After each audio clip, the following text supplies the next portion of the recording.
joy again to share this word, and especially as we are discovering to each psalm every Sunday through exhortation. आणि आपण ह्या बोधामधून विविध स्तोत्र शिकत आहोत आणि सुंदरशी वेळ आहे जिथे आपण पुन्हा एकदा प्रभूचं वचन शिकणार आहोत. And Psalms are nothing but then foreshadows of Christ through the poetic forms, we can say. आणि आपण पाहतो की स्तोत्र प्रभू येशू ख्रिस्ताचे जणू काही काव्य रूपामध्ये त्या ठिकाणी सादरीकरण केलेले आहे. We see God's beauty in it, in the creation. Every time the psalmist praises God. आणि ज्या वेळेस स्तोत्र करता गीत गातो प्रशंसा करतो त्यावेळेस आपल्याला देवाचं सौंदर्य पाहावयास मिळतं. And then when we look at the people who are oppressed, the Israelites and all the poor and the afflicted one, we see God redeeming those, and that reflects the Christ love and His sacrifice for us. आणि आपण पाहतो की ज्या वेळेस जे दुष्ट लोक आहेत ते दीन आणि कंगाला त्यांची पिळवणूक करतात आणि देव जो आहे त्यांना सोडवतो, त्याच्यामधून आपल्याला ख्रिस्ताचं चित्र दिसतं की ख्रिस्त जो आहे अशा लोकांची तो काळजी घेतो. Therefore, again, I want to remind you when we're looking at all these psalms, psalmists or Israelites knew that the ultimate Messiah was going to come. आणि स्तोत्र करते जे आहेत ते नेहमी आठवण करून देतात की एक खरा न्यायाधीश किंवा मशिहा जो आहे तो येणार आहे. And therefore, when we look at this Psalms 9, we see that it was written by David again. आणि आपण या ठिकाणी शिकतो की हे स्तोत्र सुद्धा दाविदानेच लिहिलेलं आहे. When we look at the heading of this psalm, it says that it was written to the choir master whose name was Mutlaben. आणि आपण या ठिकाणी पाहतो की जो मुद्द लाभने नावाचा जो व्यक्ती आहे त्याला हे स्तोत्र लिहिण्यात आलेलं आहे. And there are a lot of different views of who this is or what exactly this word particularly means or who was it dedicated to. आणि स्तोत्र कोणाला लिहिलेलं आहे आणि याचा संदर्भ काय आहे त्याच्यावर बरेचसे विविध दृष्टिकोन आहेत. Of course, it's not that much important, but let's spend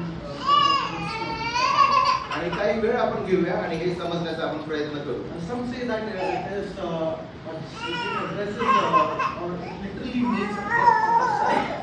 आणि मुतलाबेन याचा अर्थ आहे की पुत्राचा मृत्यू. And some say that it is also a specific tune or could be an instrument as well. आणि काही असं मत मांडतात की हे जे आहे संगीताच्या एका चालीवर गाण्याचं स्तोत्र आहे.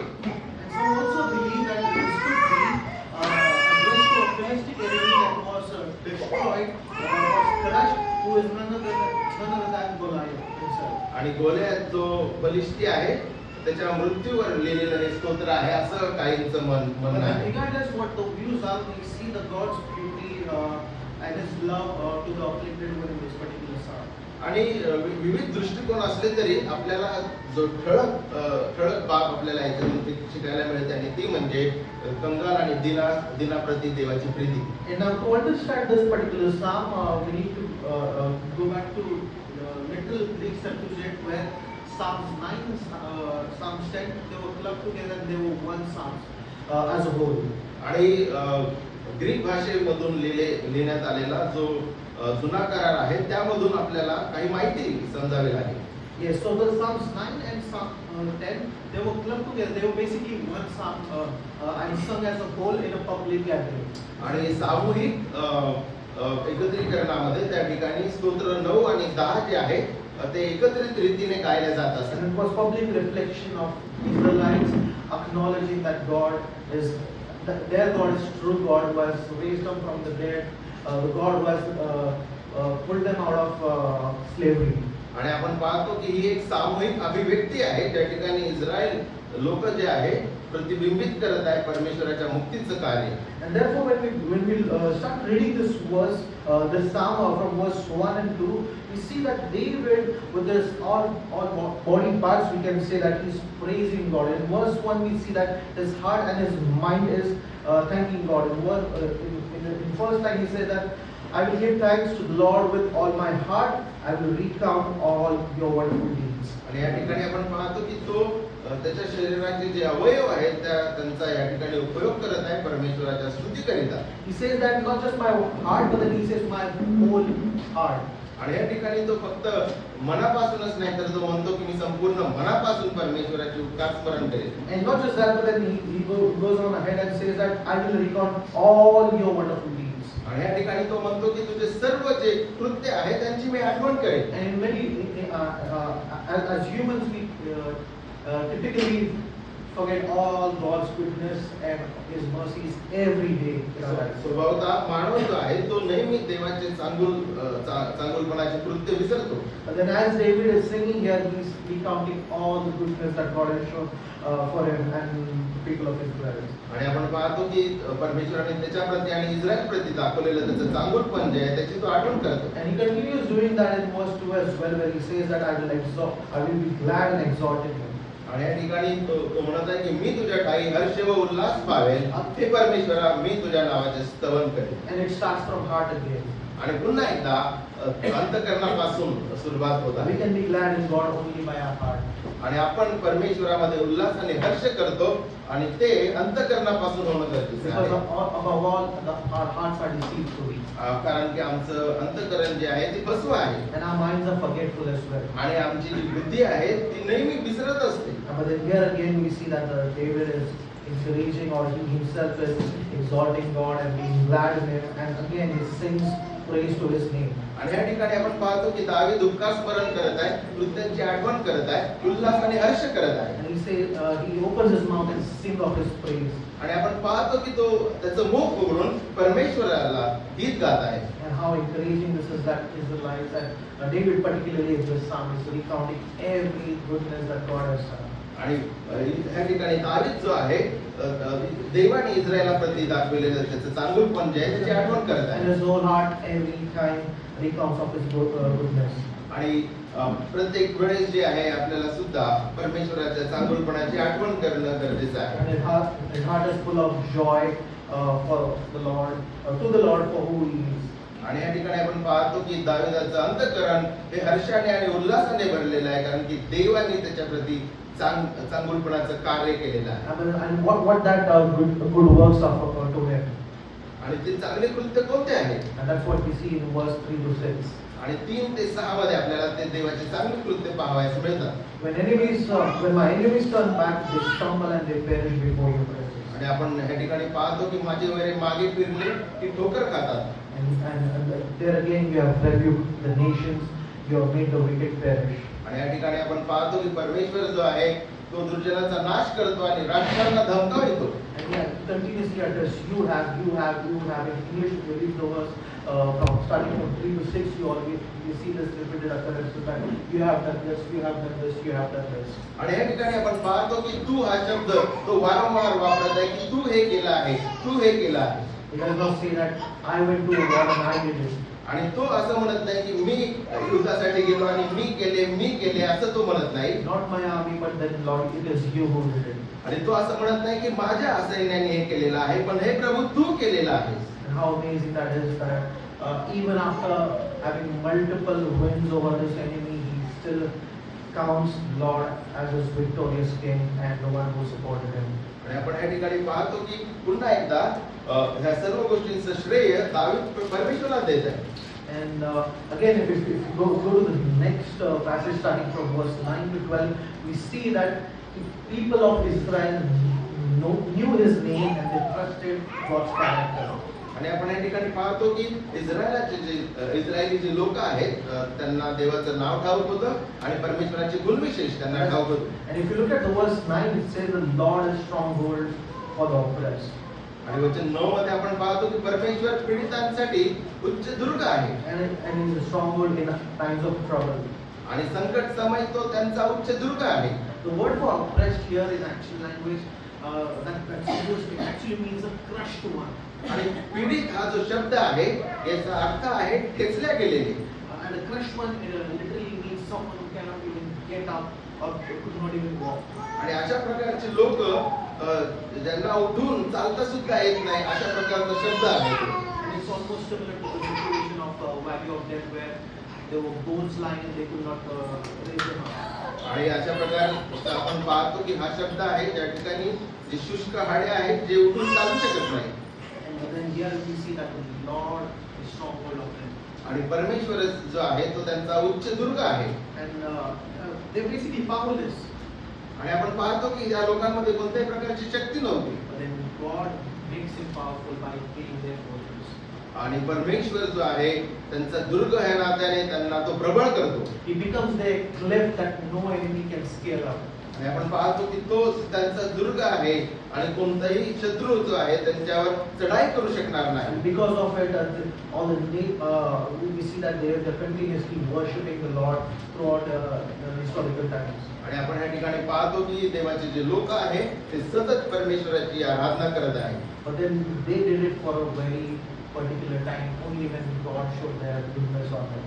आणि एका विशिष्ट वेळी जे आहे देवाचे लोक देवाची उपासना करत आहेत ज्यावेळेस परमेश्वराने त्याचं चांगुलपण त्यांना प्रगट केलेलं आहे. Now back in that particular time, the nations worshipped gods who were favored.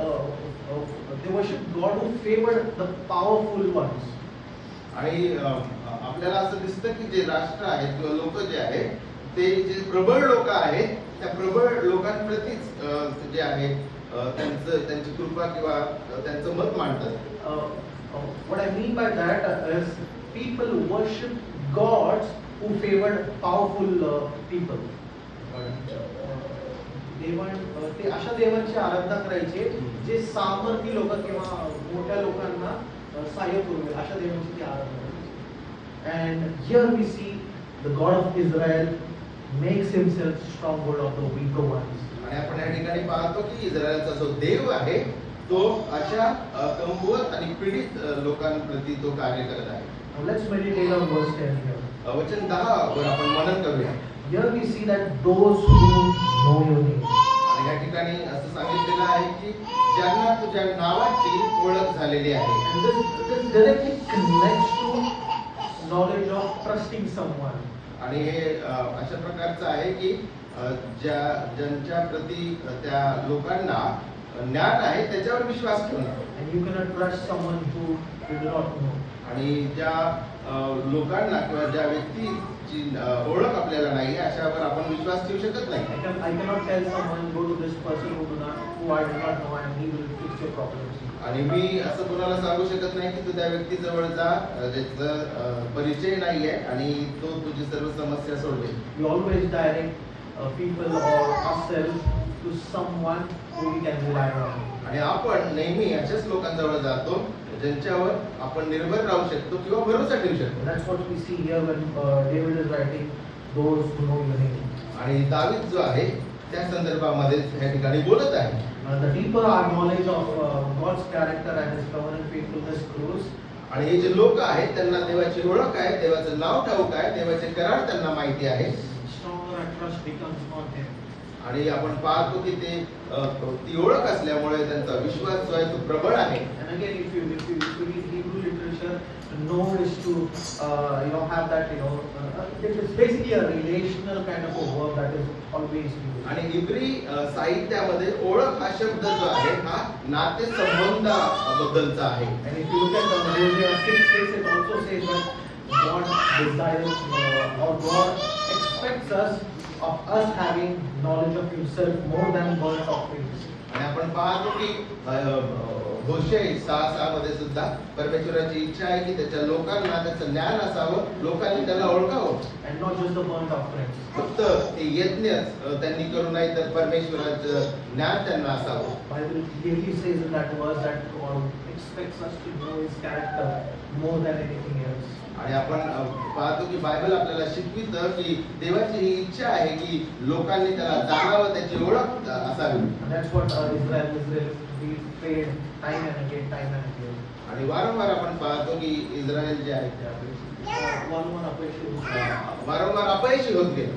And they focused more on burnt offerings, but then they forgot God's character. आणि इस्रायल जे आहे फक्त बाह्य रीतीने यज्ञ अर्पणामध्ये ते फसत गेलं, परंतु देवाची ओळख जी आहे किंवा त्याच्या ज्ञानापासून ते लांब गेले. To know God's name and to put trust in Him, to seek Him in all our idols is basically Old Testament piety, or you can say righteousness. आणि आपण पाहतो की तिची परमेश्वराची ओळख असणं म्हणजे जुन्या करारानुसार धार्मिकता आहे. And that's what people of Israel always fell short of. आणि इस्रायलचे जे लोक आहेत ते वारंवार त्यामध्ये अपयशी झालेले आहेत. And when we look at fulfilled Christ in New Testament, आणि ज्या वेळेस आपण नवीन करारामध्ये ख्रिस्तामध्ये परिपूर्णता पाहतो, when Christ incarnated, and we see in John 1:18, we clearly see Bible telling us no one has ever seen God.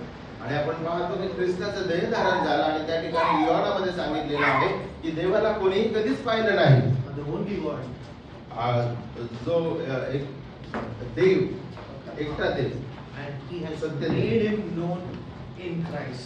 आणि तो सत्य देव जो आहे त्यांनी ख्रिस्ताद्वारे त्याला प्रगट केलेला आहे. Now today, as we stand between the resurrection and the coming of Christ, आणि आपण आज जे आहे पुनरुत्थान आणि ख्रिस्ताचं दुसरं आगमन त्याच्या मधात उभे आहोत. and therefore now to know Lord is to know Christ. आणि परमेश्वराला जाणणं म्हणजे ख्रिस्ताला जाणणं होय. Now the question comes, do we really know Christ? आणि हा प्रश्न आहे की काय खरोखर आम्हाला ख्रिस्ताची ओळख आहे का?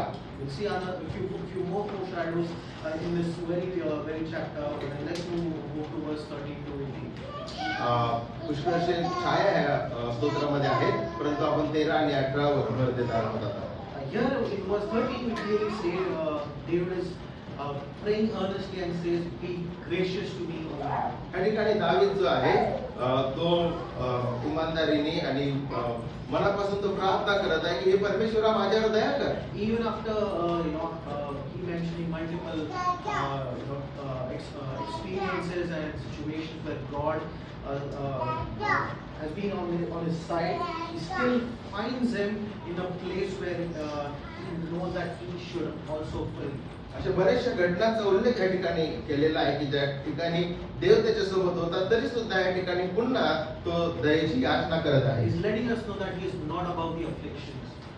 आणि दावीद जो आहे या ठिकाणी सांगत आहे की फक्त क्षणाबद्दल किंवा दुःखाबद्दलचं नाहीये. And here you see that he says that be gracious to me, O Lord, see my afflictions from those who hate me.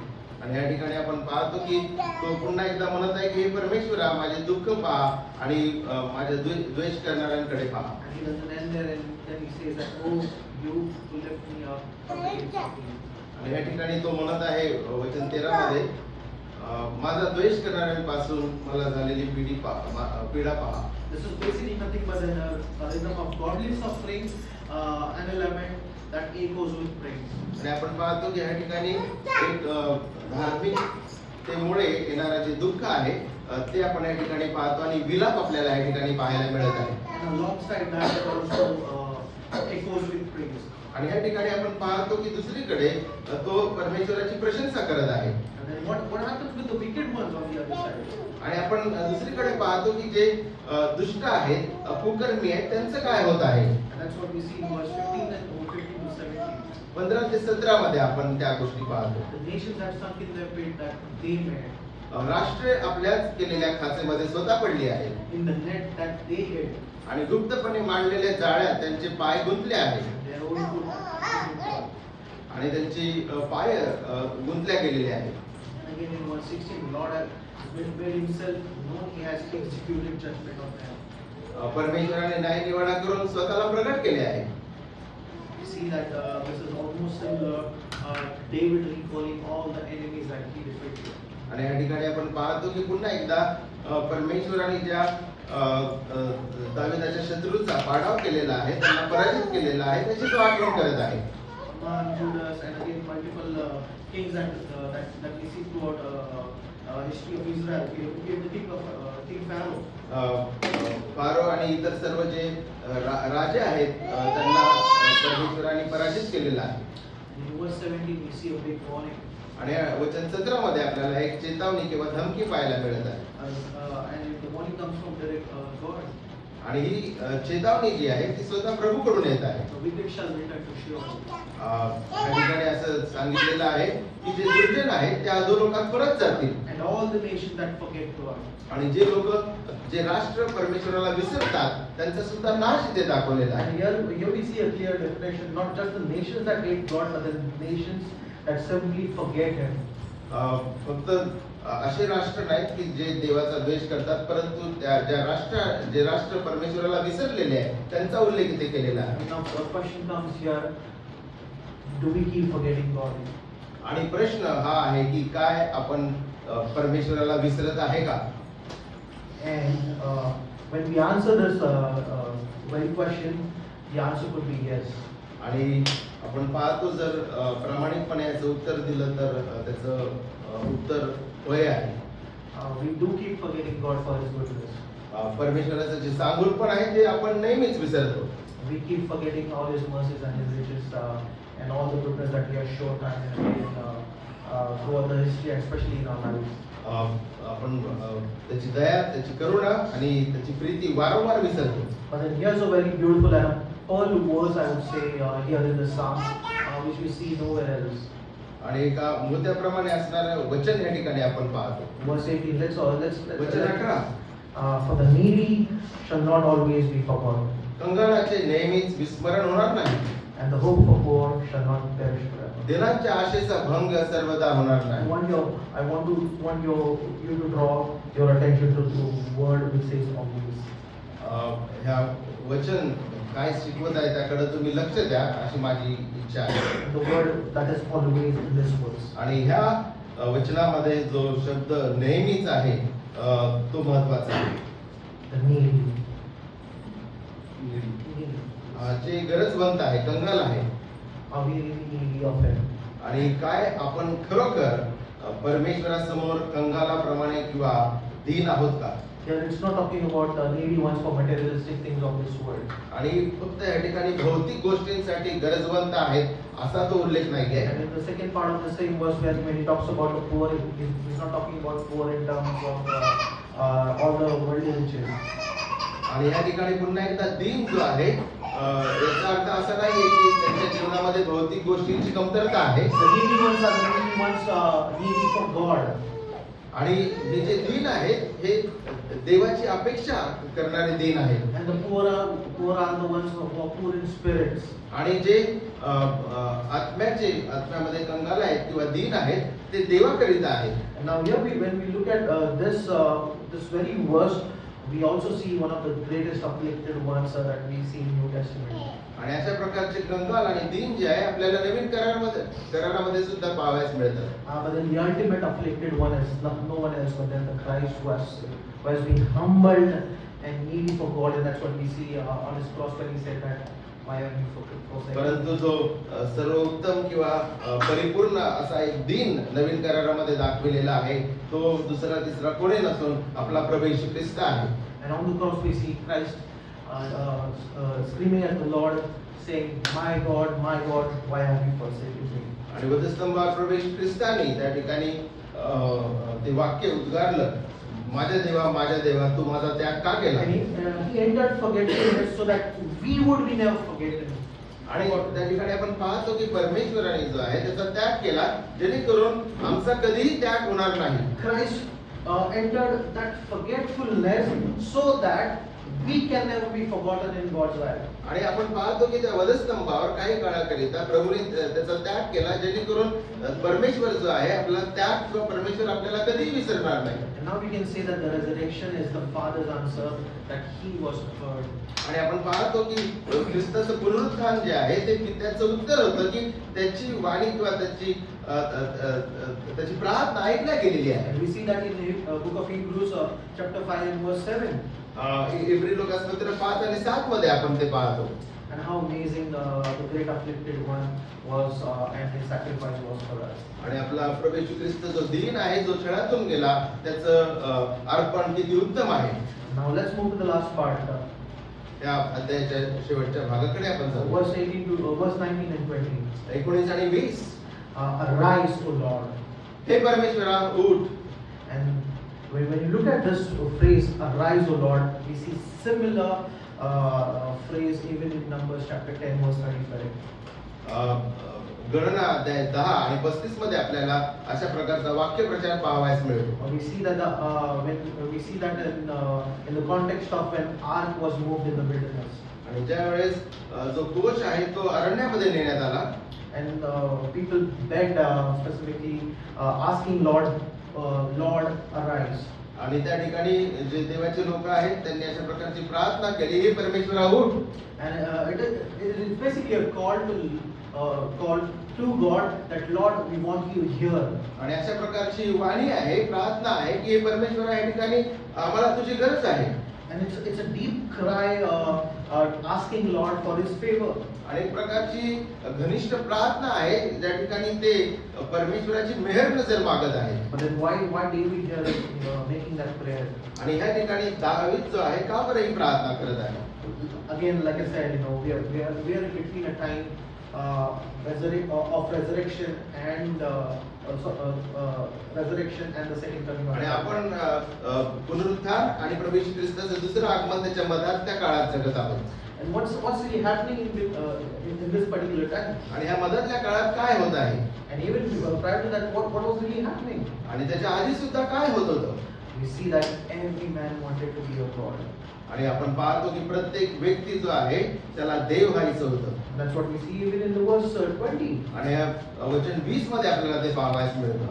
Here we see it's addressing to nation, but then that's an issue with every heart and every man. राष्ट्राबद्दल म्हटलेलं आहे, परंतु प्रत्येक व्यक्ती बद्दल सुद्धा ते आहे. Every proud human says, I am God. आणि प्रत्येक गर्विष्ठ मनुष्य हे म्हणतो की मी प्रभू आहे. And therefore that every proud man needs to be judged. आणि प्रत्येक गर्विष्ठ माणूस जो आहे त्याचा न्याय व्हायला पाहिजे. And why it has to be judged? Because the proud man has no place next to God. आणि आपण शिकतो की जे गर्विष्ठ आहेत त्यांना देवासमोर स्थान नाहीये. I'd like to give you one small illustration before we end. मला एक तुम्हाला उदाहरण द्यायचं आहे. In 1994, we all know Second World War happened. 1944. 1944 मध्ये महायुद्ध दुसरं महायुद्ध झालं होतं. And we all know what happened to all the Jewish people in Nazi rule. आणि यहुदी लोकांचं काय झालं होतं ते आपल्याला ठाऊक आहे. There were multiple Nazi concentration camps arranged by Nazis. आणि जे नाझी आहेत त्यांनी कॉन्सन्ट्रेशन कॅम्प जे आहेत ते तयार केलेले होते. And we all know that Jews were tortured in multiple chambers. आणि जे यहुदी लोक आहेत त्यांना त्या ठिकाणी ठेवून त्यांचा खूप भयंकर छळ असा केलेला होता. And if you go to those walls, you will see multiple people cursing God. आणि त्या ठिकाणी त्या कॅम्पच्या आतमध्ये जर आपण गेलं तर बरेचसे लोक जे आहेत परमेश्वराला शाप देत होते. And there are many people who said, God, remember me. आणि बरेचसे लोक होते त्या ठिकाणी ते प्रार्थना करत होते की परमेश्वरा माझी आठवण कर. And they did not say, Lord, rescue me. ते असं म्हणाले नाही की आम्हाला वाचव. They did not pray for revenge. त्यांनी बदल्यासाठी प्रार्थना केली नाही. But then they asked Lord for them to be remembered. आणि त्यांनी प्रार्थना केली, हे परमेश्वरा आमची आठवण कर. And today as we believers gather here next to Christ, and next to the church, आणि आपण मंडळीमध्ये विश्वासणारे ह्या नात्याने एकत्रित आलेले आहोत. let me point you again to the verse 18 that I said, which is a pearl that are we those needy people. आणि जे मोत्याप्रमाणे वचन 18 आहे त्याच्याकडे तुमचं लक्ष मी वेधून घेऊ इच्छितो. काय आपण त्या प्रकारचे कंगाल आहोत का, देवाची गरज असलेली. And it can only happen when you humble yourself. आणि हे तेव्हाच होऊ शकतं ज्यावेळेस आपण प्रभू समोर नम्र होतो. The gospel humbles pride and then fills the emptiness in him with praise. सुवार्ता जी आहे ती गर्विष्ठांना नम्र करते आणि मग पुन्हा कृपेने भरते. And then it tells them that it is Christ who it tells them that the throne is not empty, it is now Christ who sits on the throne. आणि या ठिकाणी सुवार्ता जी आहे ती सांगते की ख्रिस्त तुमच्या अंतःकरणाच्या सिंहासनावर बसलेला आहे. And it tells them that you are no more forgotten, but then you are never forgotten. आणि सुवार्ता ही सुद्धा सांगते की आता परमेश्वर जो आहे तो तुम्हाला कधीही त्यागणार नाही आणि विसरणार नाही. And it tells them that you need to run after a God man who is no one else but that Christ. आणि सुवार्ता आपल्याला ही शिकविते की ख्रिस्ताकडे धावा, जो पूर्णपणे देव आणि पूर्णपणे मनुष्य आहे, तोच आमची तरतूद करू शकतो. And lastly, my encouragement to all you my brothers and sisters that continue to worship the true God and true Savior. Let's humble ourselves and let's look at ourselves as uneven ones who need God. आणि खरा देव आणि खऱ्या तारणाऱ्याची आपण उपासना करत असताना आपण जे आहे विश्वासाने करूया. God will glorify. परमेश्वराचा गौरव हो.